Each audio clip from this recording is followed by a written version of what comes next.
hold on, if he's so great and the Steelers just drafted him and he's on a rookie deal, why on earth would Mike Tomlin and company ever bid adieu? Mike Tomlin, who is amazing, also known as a player's guy, also known, I think, as a relatively patient man as we wait on Aaron Rodgers, and someone who's, dealt with a lot in the past. There's this like sentiment, and I think there's enough to string together that maybe there's something, maybe there's not. It's not for us to judge, of course, and like it'll be up to Shoddy to sort of figure it out, and we'll certainly ask DeMarcus Ware about it. But there are the detractors that might say the locker room fit vibe might be something to consider.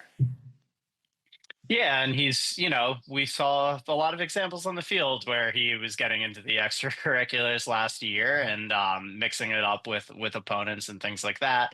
And clearly, like you said, like we've seen Tomlin go through a lot of stuff with Antonio Brown and keep him around, and go through a lot of stuff with Le'Veon Bell and keep him around, and clearly the positives on the field weren't enough to outweigh some of the other concerns that they seem to have in that building right now. Yeah. So that is something that's going to be something to watch here in Dallas. Or we don't have the full picture quite yet, right? Because there's a huge Aaron piece to this. There are some other,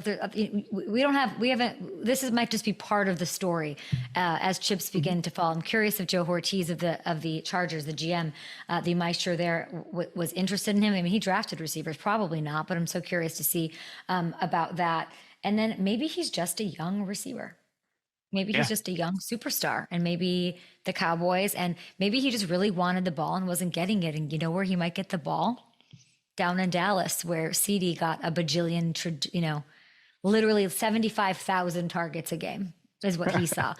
And I don't think that he would be opposed to sharing some of that. So it might be a great thing.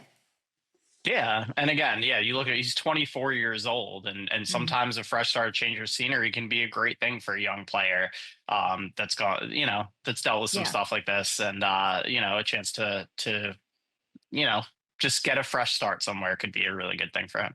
What are the overlords saying?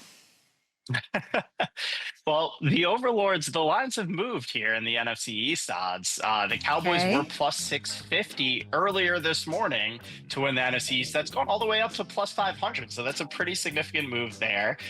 They're now also favored to beat their projected win total of 7.5 games at minus 140. Got it.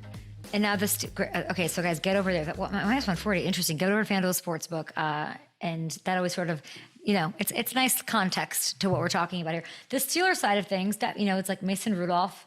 I also I'm a little bummed that I won't see DK and Pickens together